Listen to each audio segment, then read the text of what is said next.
queria convidá-los a abrirem comigo a Bíblia no texto de Isaías, capítulo de número 6. Será esse o texto que vamos estar estudando nessa manhã. Isaías capítulo 6, dos versos de 1 até o versículo de número 8.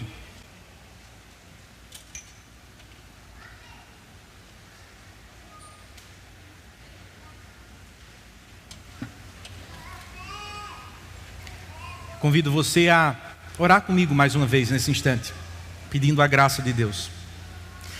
Senhor Deus, obrigado por essa manhã que o Senhor nos dá. Obrigado pelos louvores que entoamos a Ti, Deus. Obrigado por alcançar os nossos corações enquanto erguíamos as nossas vozes e nos lembrar de verdades tão importantes, tão preciosas. Nesse instante que desejamos caminhar contigo através da Tua palavra, pedimos que o Senhor nos dê graça, Pai. Que a ação iluminadora do Teu Espírito Santo esteja sobre as nossas vidas, sobre os nossos corações, enriquecendo a maneira que caminhamos por esse tão importante texto. Fala conosco, cumpre através da Tua palavra os propósitos específicos que o Senhor tem para cada um de nós. Levanta aqueles que estão desanimados, fortalece aqueles que carecem de força do Senhor, salva aqueles que ainda estão distantes dos Teus caminhos e nos abençoa através da Tua voz, Senhor, nesta manhã. Essa é a nossa oração, em nome de Jesus. Amém e amém. Como o seu coração se aproxima desse ano que já escancarou as suas cortinas. Não são poucas as pessoas que no início de cada ano fazem as suas previsões acerca do futuro. Algumas pessoas, a fim de prever aquilo que está às portas, utilizam de instrumentos como, por exemplo, análises de mercado, análises sociais ou até mesmo análises políticas. Outras pessoas trilham um caminho diferente, buscando em mesas de cartas, em astros, nas estrelas ou nos signos, respostas para o futuro. Eu não tenho nada contra aquelas pessoas que buscam previsões econômicas, sociais ou políticas. Espero que vocês fiquem nessas previsões e não nas segundas. O fato é que, de uma forma ou de outra, buscando nesta ou naquelas ferramentas ou previsões, muitos encontram-se à luz delas, ou cheios de esperança e alegria, ou repletos de tristeza, abatimento e ansiedade nos seus corações. A pergunta é como nós nos encontramos nesta manhã. Como nós adentramos o ano de 2024 nesse instante. O seu coração se encontra alegre, esperançoso ou abatido e ansioso? O problema não são as previsões, irmãos. O problema é quando depositamos a nossa esperança nelas. É quando de uma forma ou de outra acreditamos que estas previsões têm o poder de assegurar tranquilidade, conforto e paz às nossas vidas. Ou o futuro, as circunstâncias à nossa volta podem nos colocar à parte da verdadeira alegria, de verdadeira satisfação, levando a nossa vida a uma verdadeira ruína. Se não é assim que deveríamos iniciar o ano, como então cristãos deveriam começar o ano de 2024? À luz do texto que temos diante de nós, Isaías, no capítulo 6, nos sugere, como o pastor Renan mencionou, começarmos refletindo acerca de Deus nessa manhã. E é para isso que eu gostaria de convidar você nesse instante a perceber o verso 1 até o verso de número 8 do capítulo 6 de Isaías. Isaías nos chama nesta manhã a refletirmos sobre a santidade de Deus. A palavra de Deus nos diz assim: no ano da morte do rei Uzias, eu vi o Senhor assentado sobre um alto e sublime trono, e as abas de suas vestes enchiam o templo. Serafins estavam por cima dele, cada um tinha 6 asas, com 2 cobria o rosto, com 2 cobria os seus pés e com 2 voava. E clamavam uns aos outros, dizendo: Santo, Santo, Santo é o Senhor dos exércitos, toda a terra está cheia da sua glória. As bases do limiar se moveram à voz do que clamava, e a casa se encheu de fumaça. Então disse eu: ai de mim, estou perdido, Porque sou homem de lábios impuros, habito no meio de um povo de impuros lábios, e os meus olhos viram o Rei, o Senhor dos exércitos. Então, um dos serafins voou para mim, trazendo na mão uma brasa viva que tirava do altar com uma tenaz. Com a brasa tocou a minha boca e disse: eis que ela tocou os teus lábios. A tua iniquidade foi tirada e perdoado o teu pecado.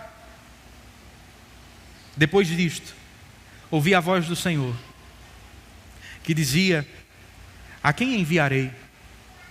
E quem há de ir por nós? Disse eu: eis-me aqui, envia-me a mim. Até aqui, irmãos. Certa vez um estudioso disse que, se fôssemos mais sábios, faríamos da cadeira da santidade de Deus a principal cadeira da nossa reflexão cristã. Ao olharmos o livro dos Salmos, percebemos que aparentemente foi o que os vários salmistas fizeram à medida que compunham os seus hinos. Por exemplo, no Salmo 99, versículo 9, encontramos o seguinte: o salmista ergue a sua voz e diz: exaltai ao Senhor, nosso Deus, e prostrai-vos ante o seu santo monte, porque santo é o Senhor, nosso Deus. Como em várias outras porções do texto bíblico, encontramos uma mesma verdade sendo destacada acerca do caráter de Deus. E esta é que Deus é santo, irmãos. De Gênesis a Apocalipse, encontramos inúmeros textos que testificam a mesma mensagem. A questão é: será que sabemos o que a santidade de Deus significa?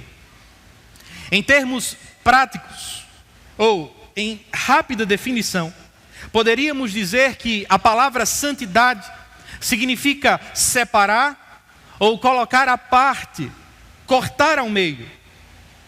A ideia por trás do termo nos aponta para a ideia de algo que é colocado acima de outras coisas. Em termos práticos, falando acerca da beleza dos atributos de Deus, poderíamos dizer que falar que Deus é santo significa pelo menos duas coisas. Por um lado, significa dizer que Deus está acima da sua criação. Deus não pode ser confundido com a obra criada das suas mãos. Deus não pode ser limitado pelas mãos humanas. Deus não pode ser compreendido em plenitude pela mente humana. Insondáveis são seus caminhos, inescrutáveis são seus juízos. Deus é santo. Por outro lado, santidade, ou a santidade de Deus, nos aponta para a ideia de que Ele está acima de qualquer mancha moral, de qualquer sombra de variação pecaminosa, de qualquer ato de corrupção. A santidade de Deus aponta-nos para a ideia da sua excelência ou superioridade moral, irmãos. Acredito eu que esses duas variações da definição de santidade não se mostra desafiadora para nenhum de nós. Acredito que por várias e várias vezes, assim como eu, vocês já foram expostos a essa rápida definição. O ponto é: será que esta verdade acerca de Deus já desceu aos nossos corações? Vocês e eu sabemos o que a santidade de Deus significa. A questão é: será que a santidade de Deus impacta a maneira como vivemos? Mais importante, impactará a maneira como começaremos o ano e como encerraremos 2024? É porque necessitamos deste impacto. Necessitamos ser alcançados por esta verdade, que Isaías nos chama a refletir nesta manhã acerca da santidade do Senhor, irmãos. E à medida que caminhamos pelo texto bíblico, poderemos perceber algumas respostas para os porquês que levam essa doutrina a ser tão importante para os nossos corações nesta manhã. Quer perceber o primeiro porquê que Isaías nos oferece? Veja os versos de 1 a 5. Segundo ele, precisamos refletir acerca da santidade de Deus, porque ela nos revela a fragilidade dos governos humanos. Com a Bíblia aberta, em uma versão um pouco diferente da minha, acredito. Eu peço que você perceba com atenção o verso de número 1, a parte A inicialmente dele. Note que à medida que Isaías abre o capítulo 6, somos imediatamente arrastados para as páginas da história de Judá.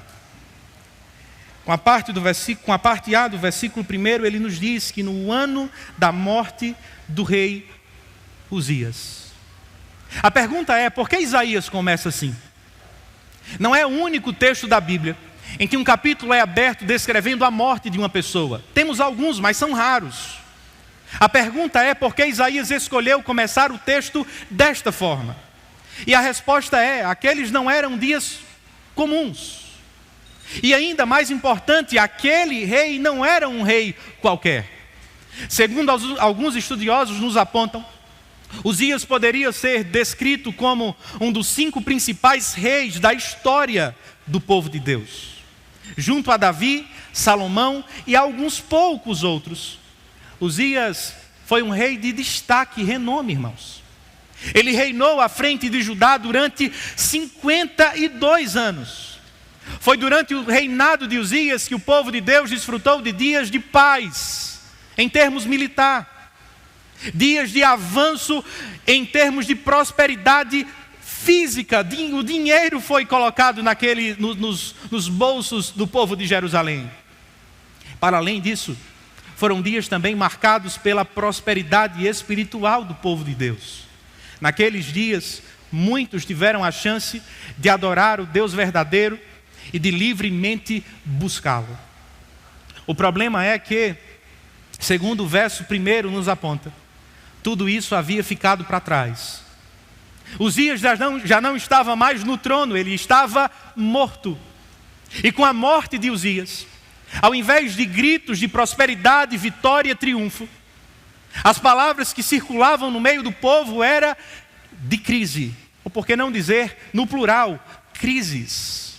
Por um lado, externamente, nações inimigas como a Síria, Egito, Israel, na época já dividido, assim também como a Síria, de diferentes formas, seja pela força da espada ou pela força do tributo, ameaçavam o povo de Deus. Internamente, as crises se davam na esfera moral. As pessoas, os mais ricos oprimiam os mais pobres. Os que tinham maior poder financeiro tomavam os campos daqueles que tinham menos poder financeiro. Crises no âmbito espiritual. Deus era trocado por Baal. A adoração no templo era trocada pelos postes de ídolos espalhados pela cidade. E quando se olhava para o horizonte, ao invés de uma perspectiva de melhora, de crescimento, de transformação, o cenário era caótico, irmãos. A pergunta é, o que Isaías fez diante de tudo isso? Segundo você pode perceber na parte B do versículo 1, ele ora. Ele vai em direção ao templo de Jerusalém. E é quando está naquele lugar, talvez como você já se pegou neste lugar algumas vezes, frente ao desespero, ao medo, à ansiedade, ao abatimento, talvez como esteja nesse instante, ele derrama o seu coração diante de Deus, e à medida que faz isso, o texto nos fala que as cortinas do céu foram abertas, que a tenda foi rasgada,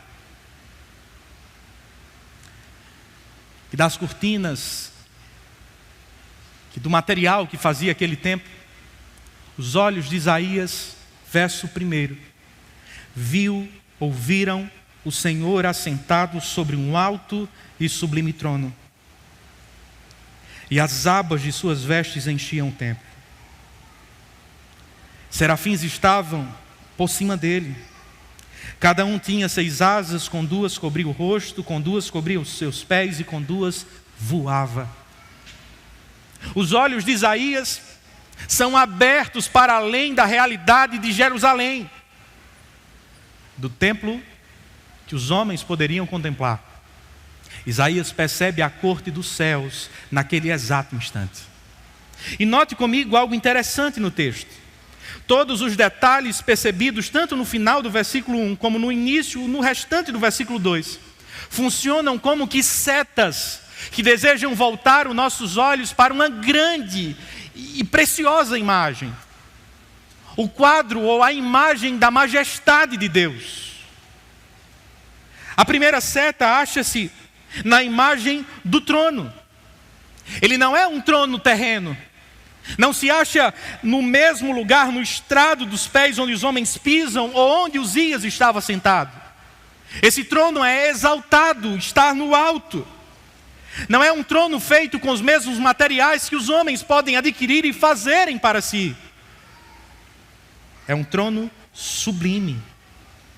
Ele não se veste como um qualquer. Não se veste como um de nós.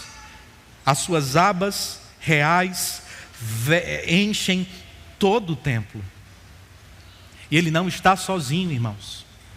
Diante daquele grande rei, há servos que estão constantemente prontos a adorá-lo, assim também como prontos para servi-lo. Com 2 asas, eles voam, prontos para servi-lo aonde quer que os envie. E com 2 cobrem o rosto e com 2 cobrem os pés, mostrando completa submissão. Por sinal, acerca desses anjos, permita-me abrir uma nota de rodapé. Talvez muito influenciados pela literatura medieval, ou por aqueles grandes quadros da Idade Média. Eu e você imaginemos esses anjos como anjinhos pequenos, quase como crianças, bebês rechonchudos, com o rosto rosado e com asas nas costas. Vocês já imaginaram anjos assim? Pulando de nuvem em nuvem, esse tipo de coisa? Pois bem, não tem nada a ver com os anjos descritos na Bíblia. A palavra serafim que você encontra na sua Bíblia aponta para a ideia de um anjo abrasador, ou seja, cheio de chamas flamejantes em suas vestes, em seu ser. Tratam-se de guerreiros alados que voam. Um outro detalhe importante: alguns, ao olharem para esse texto, pensam que Isaías viu 3 anjos, porque cada um disse santo, o outro santo e o outro santo. Muito provavelmente não era o caso aqui. À luz do texto de Apocalipse, capítulo 5, é muito mais provável que se tratassem de milhares de milhões de anjos. Mas esses anjos não se satisfazem apenas estando na presença do rei. Eles cantam ao rei. E ao cantarem, ao erguerem as suas vozes, os milhões de milhares ou os milhares de milhões, tal era a força da voz, que a estrutura poderia sofrer fortes abalos. Verso de número 4.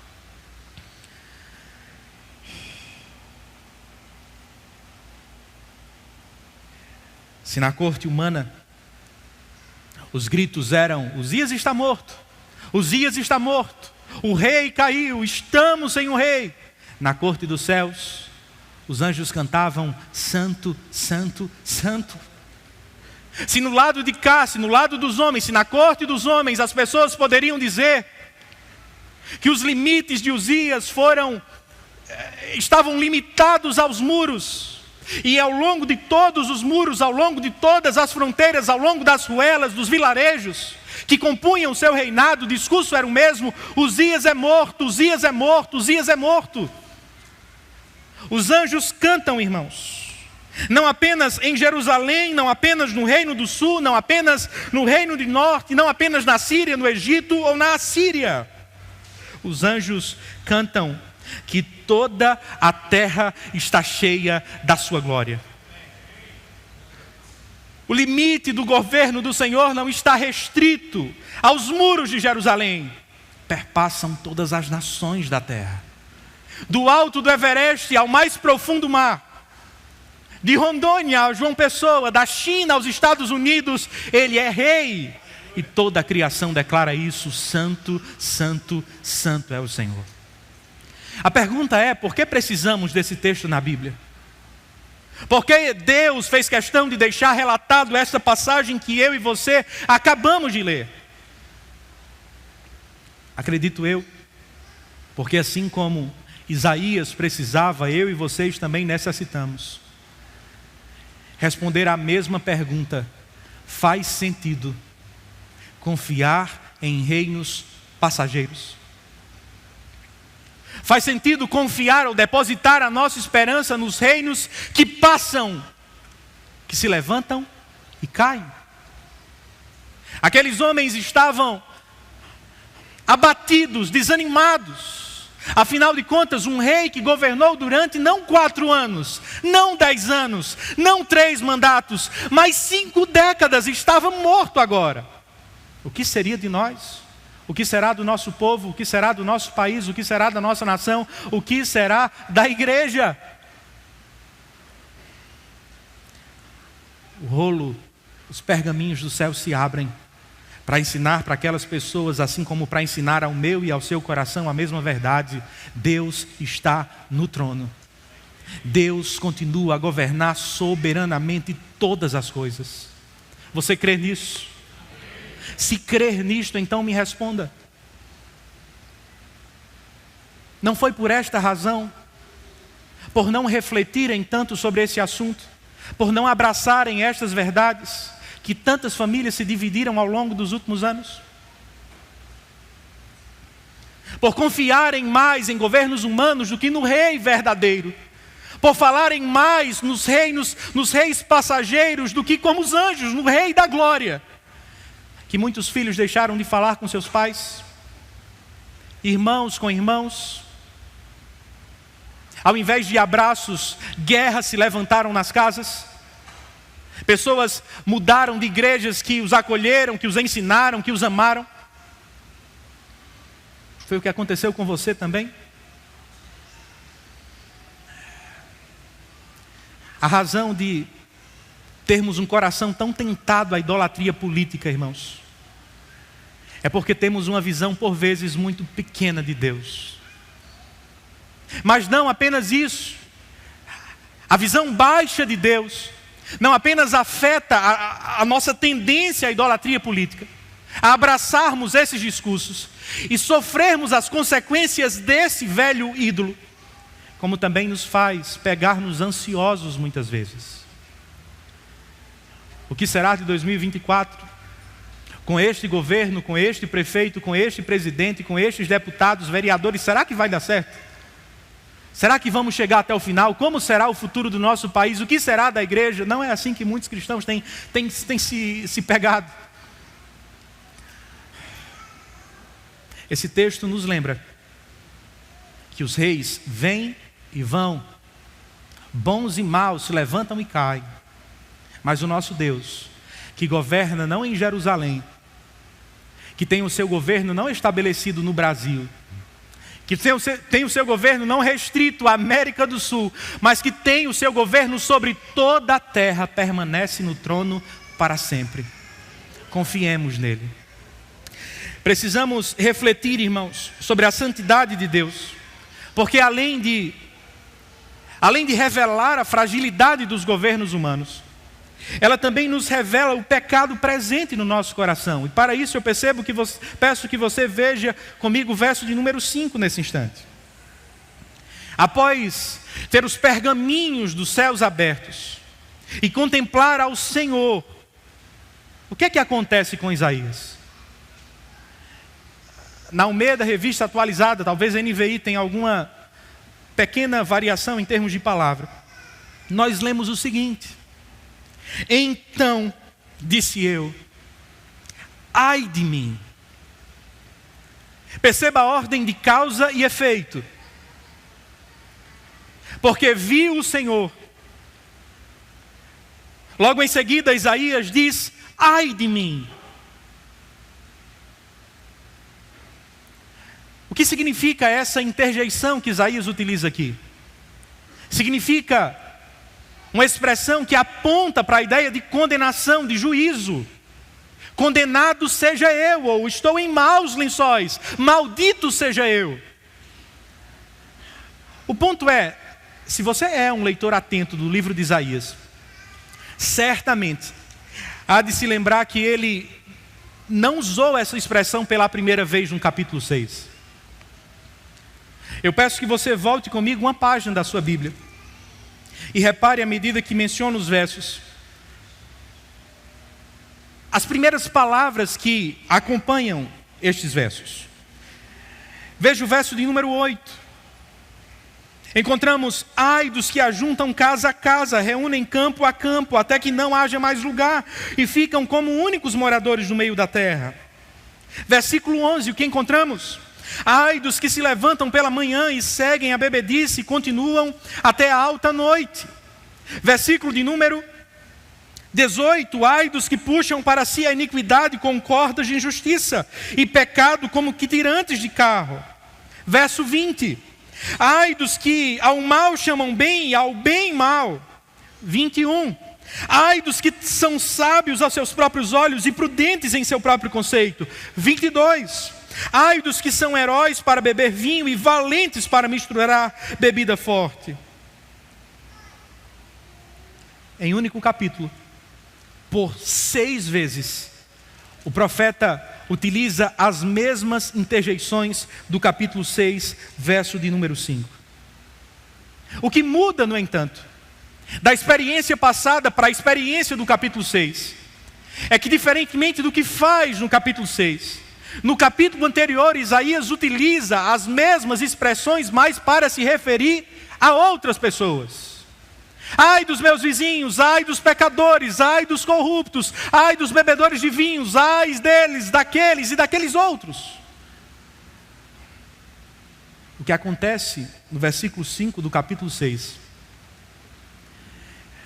é que, após ter os seus olhos voltados para Deus, aquele homem que era rápido para enxergar o pecado dos outros, pôde, quem sabe pela primeira vez, enxergar com clareza a quem ele verdadeiramente era.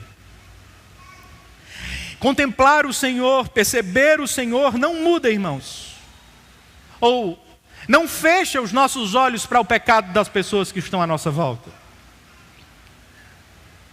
Se conhecemos o Senhor, não nos tornamos omissos, os nossos olhos não fecham para percebermos os pecados da nossa geração, da nossa cultura, da nossa família, do nosso cônjuge, do nosso filho. Isaías ainda pode destacar o pecado do seu povo. Verso 5, parte final dele. Ele diz: eu habito no meio de um povo de impuros lábios. O que muda então? Quando Isaías vê o Senhor, não são seus olhos que fecham para o pecado das pessoas. O que muda, irmãos, é a ordem das coisas ou da sua percepção.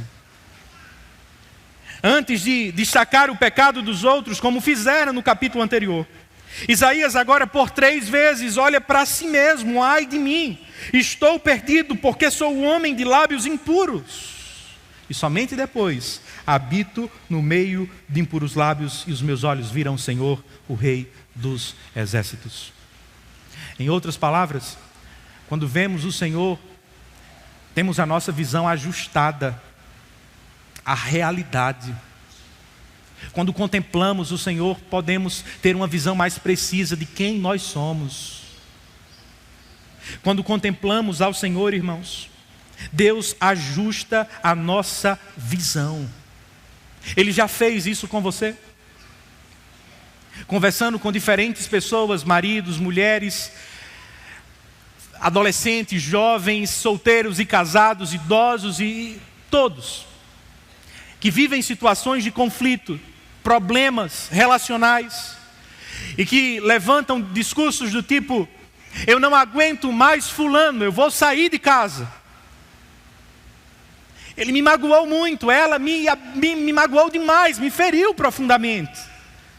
Eu estou de saco cheio com tantos pecados, com falta de mudança ou coisa do tipo.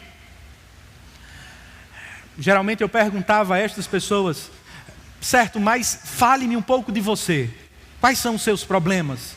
Quais são as suas lutas? Quais são os seus pecados? Em não poucos momentos, de meia hora de conversa, soltando lenha, ficava um silêncio quase que sepulcral. Isso acabava por denunciar uma realidade que toma o meu coração e frequentemente também toma o coração de todos vocês. Frequentemente sofremos uma visão limitada das pessoas e limitada de nós mesmos. E por que isso acontece, irmãos? Fácil. Porque temos uma visão baixa de Deus. Porque frequentemente nos comparamos com as pessoas que estão à nossa volta e não com Deus verdadeiro. É por isso que cristãos, ou ditos cristãos, conseguem ainda dizer: bandido bom é bandido morto. Já ouviu esse discurso? Sabe por que dizem isso? Porque eles se comparam a Fernandinho Beiramar, a Marcola e quem sabe a alguns outros. E poucos se comparam ao Deus que Isaías vê assentado em um alto e sublime trono.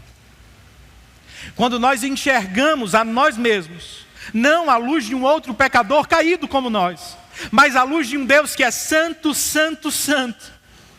Um Deus que não tem assimetria entre caráter e discurso.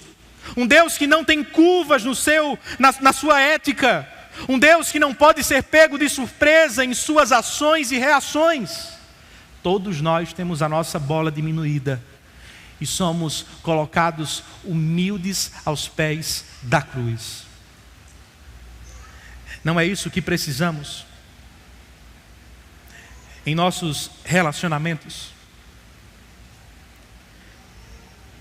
Não é isso que tem afetado a falta desse ajuste de visão, que tem tornado casamentos verdadeiras geleiras, relacionamento com filhos cada vez mais difíceis, e que nos aprisiona no pecado do orgulho e da prepotência? Que nesta manhã possamos olhar para aquele de quem ninguém aqui poderia inflar o peito, a fim de se comparar, a fim de erguer o nariz. Que possamos olhar para Deus nesta manhã. Que o nosso orgulho seja esmagado ao chão para a glória do Senhor. Em terceiro lugar, irmãos, percebamos ainda que a santidade de Deus revela a beleza do seu caráter. Verso de número 6. Então, diz o texto, um dos serafins voou para mim, trazendo na mão uma brasa viva que tirava do altar com uma tenaz. Com a brasa tocou a minha boca e disse: eis que ela tocou os teus lábios, e a tua iniquidade foi tirada e perdoado o teu pecado. Novamente, não sei como se encontra na NVI, mas perceba esta expressão, aqueles que estão com a ara em mãos. NVI, vocês podem me dizer o que tem na primeira palavra do versículo 6. Na ara é então. Então. E este então é tão precioso. Esta ordem de causa e efeito, aquilo que sucede à visão que Isaías tem, ou a confissão, melhor dizendo, que ele faz no versículo 5. Porque após abrir o verbo, ou rasgar o verbo, abrir o coração, confessar os seus pecados diante de Deus, o que Deus faz com ele? Eu vou falar a vocês o que provavelmente, por várias e várias vezes, somos tentados a fazer uns com os outros. Após pessoas falharem conosco, durante anos e anos, nos traírem de forma contumaz, e depois de muitos anos guardando aquilo, finalmente abrirem os seus erros, compartilharem conosco, qual a nossa reação natural, irmãos? Se fôssemos como Tiago e João, se estivéssemos no lugar deles, lá nos evangelhos, diríamos: Senhor, envia fogo do céu, mata essas pessoas, quero para longe de mim, distância dessas pessoas. Graças a Deus não é o que Deus faz com Isaías. Após o profeta dizer, em alto e bom som, que era um homem de lábios impuros. Isso é o que o Pai fazem. Obrigado. Homem de lábios impuros. Após dizer que ele era uma contradição ambulante, um profeta que usa os lábios para falar as boas novas de Deus, e que estava ou tinha usado seus lábios durante anos, a sua vida, não sei quanto tempo, para acusar injustamente pessoas, para machucar, para... não sabemos exatamente como ele pecou com seus lábios, mas o fato é que pecou. Ao invés de puni-lo, ao invés de jogá-lo para longe, ao invés de rasgá-lo ao meio, o texto nos diz, então, que um dos serafins veio a mim, trazendo na mão uma brasa viva que tirava do altar com a tenaz. E ao tocar a boca de Isaías, aquele homem foi purificado. Eis a beleza do caráter de Deus sendo exposta no texto. A santidade de Deus, ela deveria nos fazer temer em certo sentido. Deveria nos colocar de joelhos, certamente. Mas ela também deveria fazer o nosso coração bater mais forte de alegria. Porque Deus, sendo santo, não fulminou o pecador. Pela mesma razão que Deus não faz isso conosco. Por conta de Cristo. Sabe por que Isaías não foi morto naquele instante? Ao invés, aquela brasa viva, como um símbolo de pureza, tocou os seus lábios e perdoou o seu pecado. Pela mesma razão, irmãos, que em 1 João capítulo 1, verso 9, o autor sagrado nos diz que se confessarmos os nossos pecados, Ele é fiel e justo para nos perdoar os pecados e nos purificar de toda injustiça. Porque é próprio do seu caráter, é próprio da sua essência. A santidade de Deus deveria nos fazer confiar nele, deveria nos fazer derramar o nosso coração diante dele, porque Ele não pode negar a si mesmo, Ele não pode deixar de ser gracioso, Ele não pode deixar de ser misericordioso. A santidade de Deus deveria nos chamar para perto em atitude de louvor, de admiração e de gratidão, irmãos. Temos um Deus confiável, que ao ouvir quem somos, não nos mata, não coloca fardos de culpa sobre os nossos ombros, não exige compensações produzidas pelas nossas mãos, tampouco se posta como o nosso carrasco rejeitando-nos. O nosso Deus, que é santo, santo, santo, porque puniu a Cristo na cruz do Calvário, porque tocou em Cristo as brasas não do perdão, da purificação, mas do juízo de Deus, nos abraça, nos perdoa, nos aceita quando nos aproximamos dele em arrependimento e confissão. Ouvindo uma mensagem de certo pastor, ele contou uma experiência que desfrutou no leito de um hospital enquanto aconselhava uma senhora que estava acamada. Aquela mulher, durante a vida inteira, havia desfrutado de um semblante caído. Falta de alegria tinha tomado seu coração ao longo de toda a vida. Os seus filhos não sabiam porquê. O seu marido não sabia o porquê. Os remédios não resolviam o problema. Antidepressivos não tratavam a situação. Até que no leito do hospital ela confessou e disse: pastor, eu traí o meu esposo quando ainda éramos noivos. E desde então nunca falei disso para ninguém. E a culpa tem atormentado a minha alma. O pecado tem colocado fardo sobre os meus ombros, tem tirado a alegria do meu rosto. Eu não encontro paz de forma alguma ao longo de toda a minha vida. É assim que você se encontra? Você vira 2024, inicia esse ano com fardos pesados sobre os seus ombros. Quem sabe por uma traição não confessada, por um crime não resolvido, por uma mentira que encobriu, por uma reação que demonstrou, e que ano após ano, mês após mês, dia após dia tem encoberto. Isso dói em seu coração, isso mói você. Como Davi no Salmo 51, isso esmigalha os seus ossos. Não corra para longe de Deus, meu irmão. Talvez é isso que o seu coração diga. Deus não pode querer nada com um pecador como você.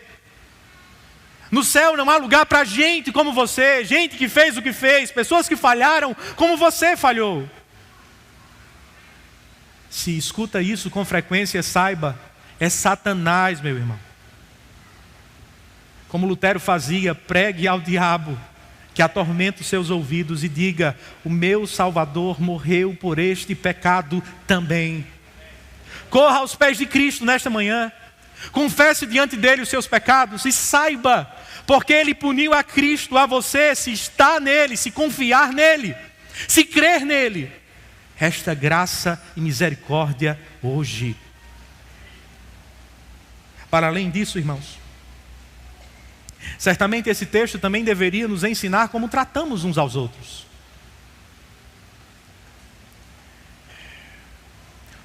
Esse caráter de Deus não deveria ensinar a maneira como reagimos frente aos pecados das pessoas que nos ferem? Você peca contra Deus, mas pessoas também pecam contra você. Ao pecar contra Deus, Deus te trata com graça. E quando os outros pecam contra você, como você os trata? Você os trata conforme nos seus méritos? Conforme na sua ficha moral? Você faz uma lista daquilo que já fizeram contra você e diz: chega, você lá e eu cá.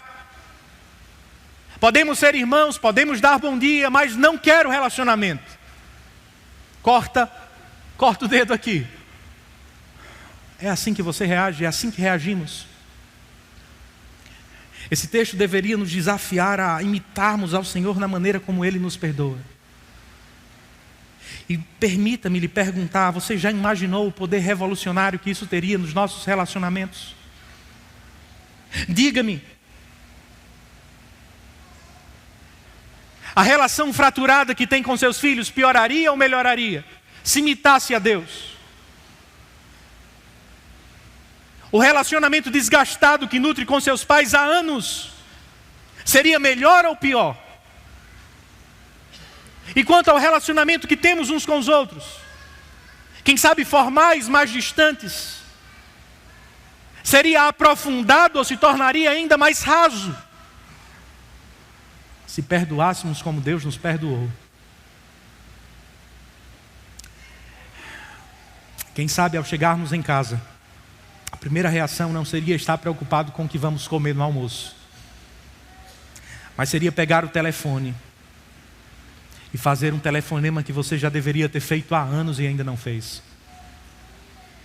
Quem sabe bater na porta do seu filho e dizer: eu pequei contra você, me perdoe, vamos recomeçar.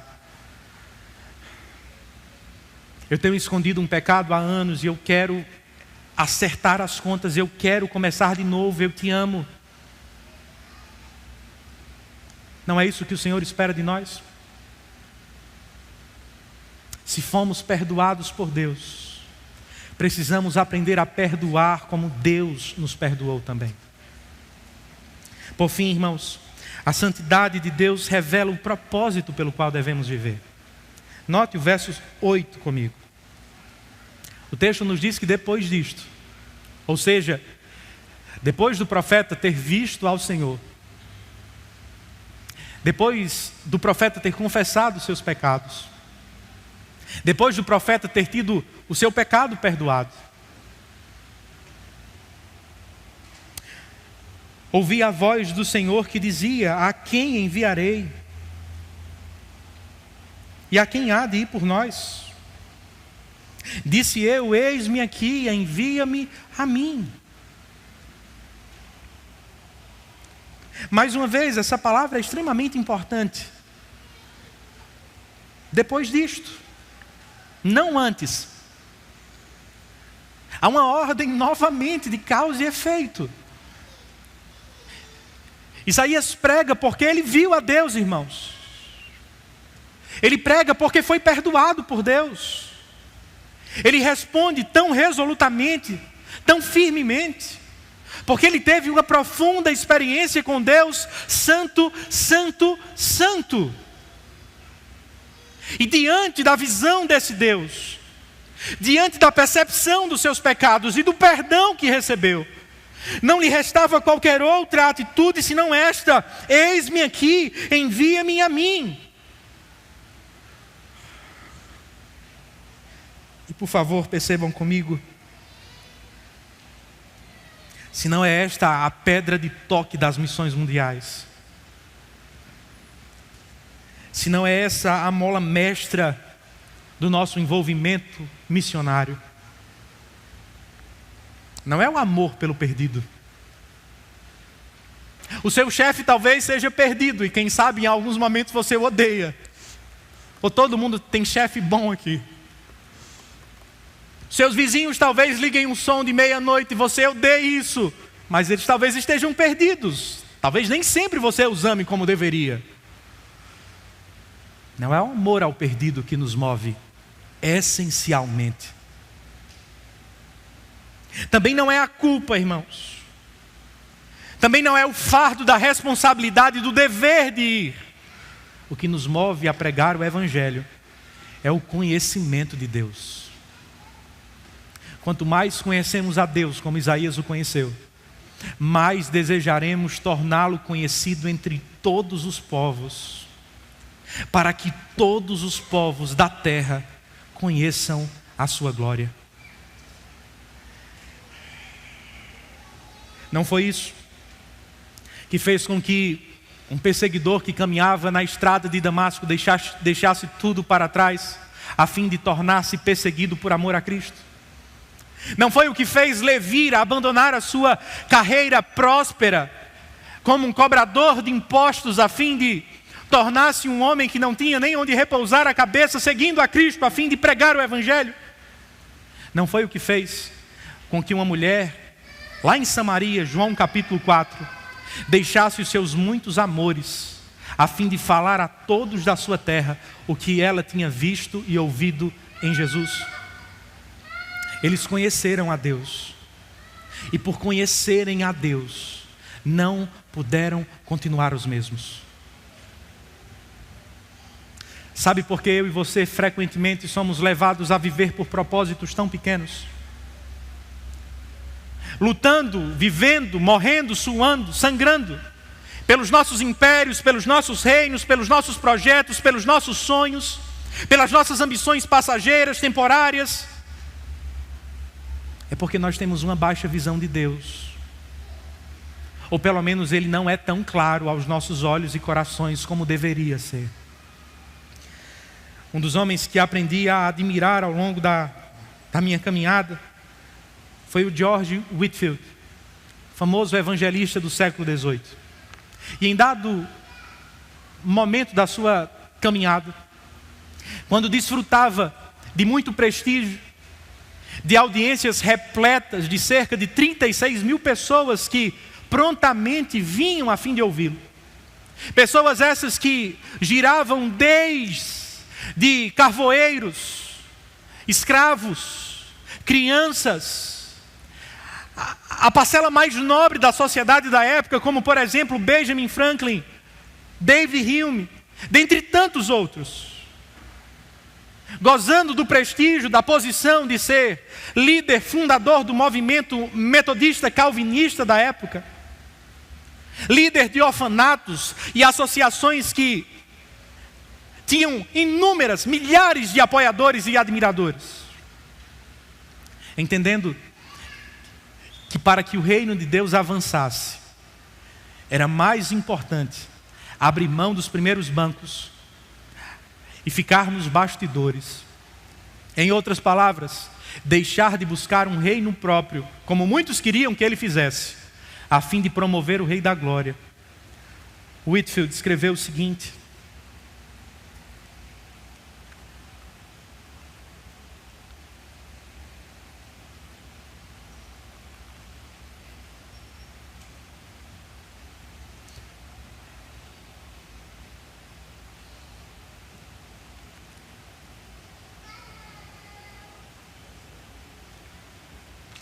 saiu, mas eu vou achar, irmãos. Achei. Que o nome de Whitefield pereça, mas que Cristo seja glorificado. Que o meu nome morra em toda parte e que até os meus amigos me esqueçam, se isso significar que a causa do bendito Senhor Jesus será promovida. Mas quer Calvino, quer Whitefield, quer Lutero, olhemos para cima dos nomes e das facções. Que Jesus seja o nosso tudo em todos. Para que ele seja pregado, não importa quem está por cima, conheço o meu lugar, sim, servo de todos. Que esse seja o nosso grande desejo, que essa seja a nossa grande ambição. Cristo exaltado para todo sempre. Feche os seus olhos nesse instante.